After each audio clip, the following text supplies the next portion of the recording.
Bonjour à toutes et bonjour à tous, bienvenue sur ma chaîne Univers Crypto, j'espère que vous allez bien, vous commencez bien ce week-end. Nous sommes le samedi du 16 septembre 2023, mes amis, on fait le tour de l'actualité comme tous les jours, rapidement, maximum d'infos dans un minimum de temps et afin que vous soyez au courant de tout ce qui se passe sur l'écosystème et vous allez piocher dedans tout ce qui peut vous passionner, vous intéresser évidemment, mais vous devez être au courant aussi de tout ce qu'il y a un petit peu à côté, c'est comme ça qu'on avance le mieux dans un écosystème. Allez, on va parler de la SEC en premier, évidemment. On va parler des accords avec le corps scientifique et Celsius. On va parler de Vitalik, Oleski, le lancement et la collaboration entre Nil Foundation et Taseo, Métis et la décentralisation.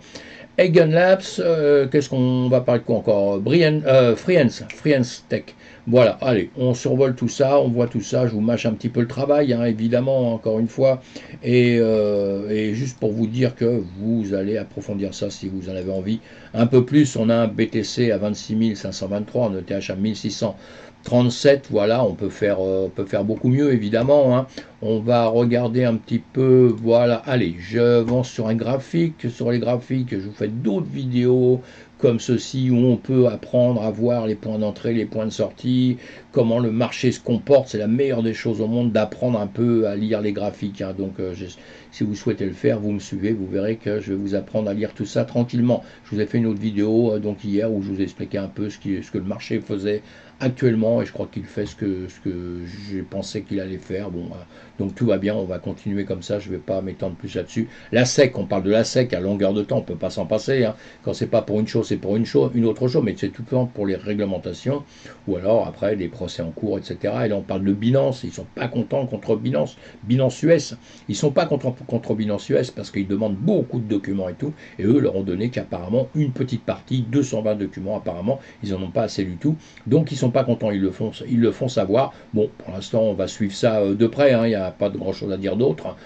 juste que bon, c'est un peu chaud pour Binance, hein, rien de grave, je pense, hein, par des pénalités qui vont sortir, une tonne de choses comme ça. Enfin, on espère en tout cas, et on suit ça de près, hein, ça vaut la peine de suivre de près, hein, attention, hein.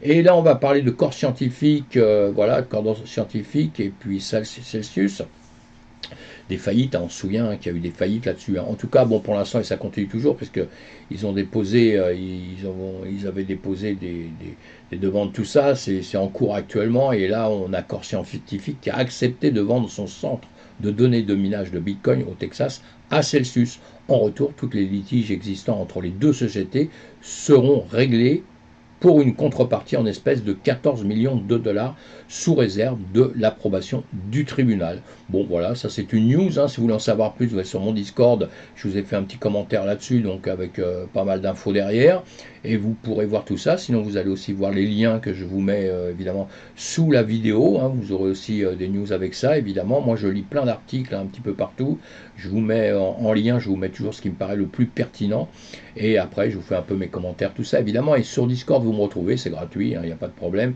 et on peut partager un petit peu tout ce qu'on voit dans l'écosystème et avancer ensemble, mes amis. C'est le but, hein, d'essayer de monter un groupe, c'est ce que je désire faire actuellement. Et Vitaly Buterin, voilà, lui aussi il s'exprime souvent, et c'est bien quand il s'exprime, normalement c'est toujours assez sensé, et il s'inquiète là, hein, sur la cryptographie à Hong Kong.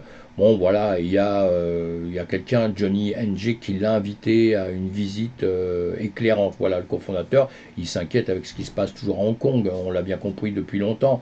Mais on lui explique là que voilà, on l'invite pour qu'il voit un peu sur place ce qui se passe. Bon, je vois pas, en l'invitant, en allant là-bas, je vois pas ce qu'il peut voir quand on fait un voyage comme ça, hein, pour voir vraiment ce qui peut se passer ou pas. Mais NG a souligné que les politiques cryptographiques de Hong Kong sont stables et ont été établies après un consensus social majeur, pardon, je bégaye, c'est le samedi matin, faut pas m'en vouloir. Buterin a également commenté sur la complexité de la relation entre Hong Kong et la Chine continentale. Évidemment, c'est là le problème, parce que tout ce que fait Hong Kong, on se dit toujours que, attention, ça va être repris par la Chine continentale, mais là-bas, faut pas oublier que c'est un pays de système, hein. Hong Kong a son système, et le continent a son système, donc ça, c'est quelque chose que tout le monde connaît depuis longtemps. Donc, on joue là-dessus. Mais bon, faut être prudent quand même avec Hong Kong, hein, parce que la Chine veut vraiment récupérer Hong Kong, elle le récupérera un jour ou l'autre entièrement, et même au niveau de la politique, vous verrez, ça va mettre du temps, mais ce sera comme ça, hein, ce ne sera pas autrement, hein, ça j'en suis quasiment convaincu. Donc allez, on avance là-dessus. Et on a le lancement de Oleski Ethereum, le célèbre anniversaire, il célèbre l'anniversaire de The Merge avec un nouveau testnet. Voilà, Ethereum a célébré le premier anniversaire de The Merge en lançant son nouveau testnet Oleski. Initialement appelé Oli, Oleski a été conçu pour améliorer l'environnement du test sur Ethereum. Il a été déployé exactement un an après la transmission d'Ethereum d'un mécanisme de consensus de preuve de travail, vous vous rappelez, comme le Bitcoin, à un mécanisme de preuve de participation. Les testnets comme Oleski permettent aux développeurs de tester leurs applications dans un environnement sécurisé sans affecter le réseau principal. Oleski rejoint les autres testnets d'Ethereum comme Goerli et Sepolia, un caractéristique notable de Oleski, et qu'il fournira environ 1,6 milliard d'ETH testnet, facilitant ainsi le processus de test pour les développeurs. Évidemment, ça c'est un petit peu technique, mais on a besoin de rentrer dans la technique tout doucement, de comprendre un petit peu le fonctionnement de tout ça, hein, évidemment, pour voir si vos entreprises sont viables, pas viables, ce qu'elles font. Et vous pouvez vous baser un peu sur Ethereum déjà, hein, avec un fondateur qui est des cofondateurs très très solides et d'autres personnes dedans qui travaillent dedans, qui sont hyper solides. Et là, on parle de Nil Foundation et Taseo. Alors, vers une vérification des modèles d'apprentissage automatique sur Ethereum grâce aux techniques sans connaissance. Le Nil Foundation s'associe à Taseo pour développer un système permettant de valider les modèles d'apprentissage automatique ML sur Ethereum en utilisant ces techniques sans connaissance. Cette collaboration vise à rendre les modèles ML vérifiables sur la blockchain Ethereum, permettant ainsi des opérations ML sans nécessiter la confiance d'un tiers. C'est ça l'importance. Un outil clé de ce projet est ZK, on les connaît, les ZKLLVM de la Nil Foundation, qui peut valider les données sans dépendre de la confiance, utilisant des preuves. ZK, cet outil, est capable d'authentifier les calculs ML dans plusieurs langages de programmation. L'objectif est d'intégrer le ML vérifiable dans des applications décentralisées touchant des secteurs tels que la DeFi, la confidentialité et la santé. Les premiers résultats de cette collaboration devraient être publiés au 4e trimestre 2023. On est en attente, donc en début de l'année. Le Nil Foundation a également levé 22 millions de dollars lors d'une levée de fonds. On en avait déjà parlé. Donc à suivre tout ça. Maintenant, l'entreprise Métis vers une décentralisation complète de la couche 2 d'Ethereum en 2023. Métis, une solution de mise à l'échelle Ethereum Layer 2, ambitionne de devenir la première infrastructure décentralisée de couche 2 d'Ethereum d'ici la fin de l'année. Cette initiative vise à permettre à la communauté de gérer les éléments centralisés du réseau, notamment les séquenceurs qui sont actuellement des points de défaillance uniques. La cofondatrice de Métis, Elena Snilelnikova, a souligné l'importance de la décentralisation pour éviter les risques associés à la centralisation. Oui, bon, tout ça on le connaît par cœur. Snilelnikova, et la centralisation dans ces domaines-là, c'est très important parce que vous avez des personnes qui gèrent un petit peu tout l'ensemble. Bon, on en parlera autrement. Snilelnikova a également mentionné que l'adoption des solutions de couche 2 a connu une croissance significative, en grande partie grâce au parachutage suite à l'émergence de nouveaux réseaux. Cependant, elle a souligné que pour une adoption généralisée, les défis tels que les délais de retrait et la complexité doivent être abordés. Voilà. Bon, un écosystème qui avance, hein, on l'a bien compris. Et nous, qu'est-ce qu'on fait? Eh bien, on suit tout ça. Et on fait attention, on met nos billes dans certaines entreprises. Attention, mes amis. Eigenlabs lance Eigenda pour optimiser le stockage de données sur Ethereum Layer 2. Eigenlabs, connu sous son protocole de Red Stacking Eigenlayer, prépare le lancement d'Eigenda, une solution destinée à réduire les coûts de stockage de données pour les cumuls d'Ethereum de couche 2. Cette solution devrait être opérationnelle d'ici la fin 2023. Plusieurs projets tels que Celomant, Flua, etc. Voilà, envisage d'intégrer Eigenda et à la solution de couche 2. La protocole d'Eigenlabs permet d'utiliser l'Ether mis en jeu avec les validateurs d'Ethereum et d'autres jetons de jalonnement liquide pour sécuriser d'autres protocoles blockchain. Voilà, Eigenda sera le premier service activement validé AVS sur Eigenlayer, un système construit sur la reprise et la validation de l'approvisionnement auprès d'Eigenlayer. Voilà, à le suivre. Il y a encore d'autres commentaires, vous irez lire, évidemment, je suis sûr. sur mon Discord. Je bégaye ce matin, faut pas m'en vouloir, je bégaye ce matin. Pourquoi? Parce que j'essaye d'aller un peu vite, parce que j'ai des choses à faire, il faut que je parte bientôt. Et quand c'est comme ça, bah vous voyez, voilà. Et moi je fais mes vidéos, je les fais en direct, hein, même quand il y a des petites erreurs dedans, des choses comme ça, je les laisse, voilà, parce que je pourrais faire des coupures, je pourrais revenir quand je bégaye sur un mot, je pourrais revenir voilà, quand je prononce mal quelque chose.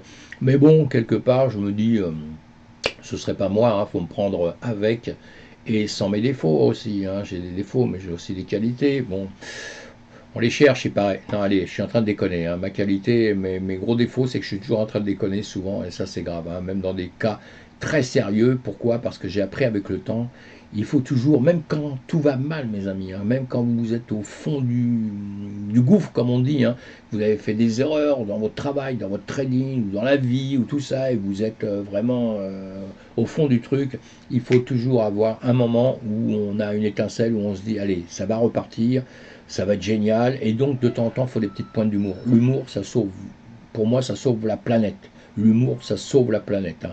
Donc il faut de temps en temps aller déconner un petit peu tout ça, mais attention, il faut faire son travail, il faut être sérieux dans son travail.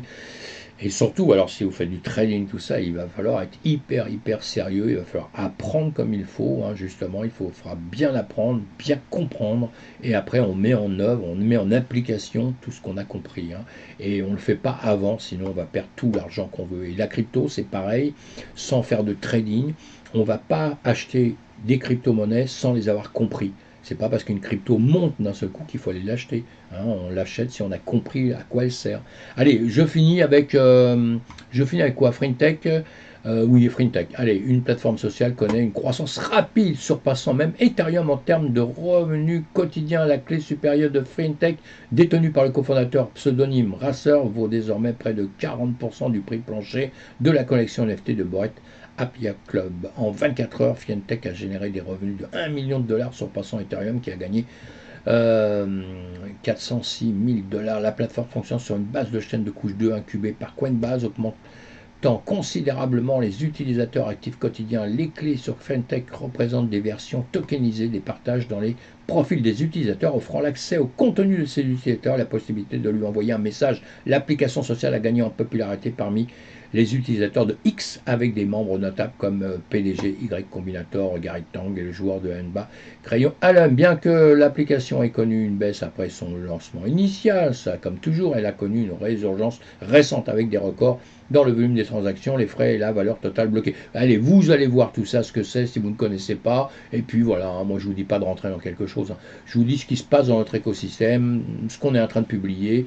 On en parle sur toutes les plateformes, enfin toutes les plateformes d'infos, etc. Donc nous, on fait toujours ces condensés-là. On voit tout ça ensemble. Ça ne veut pas dire qu'il faut aller dedans. Ça, on en parle après entre nous, en comité un peu plus privé, où là je pourrais vous dire un peu ce que je pense de tout. Si là faut y aller, là faut pas y aller, parce que l'info c'est l'info simplement, et après ce qu'on voit entre nous c'est un autre problème. Hein. Allez, voilà mes amis pour aujourd'hui, on se retrouve sur une autre vidéo, on va passer le week-end déjà, on va se reposer un peu, on espère que le marché va se reposer, pas de surprise, hein, pas de mauvaise surprise qui nous laisse jusqu'à lundi, et puis lundi on rattaque dur tout ça. Allez, faites attention à vous, profitez bien du week-end, bye bye, ciao, à bientôt.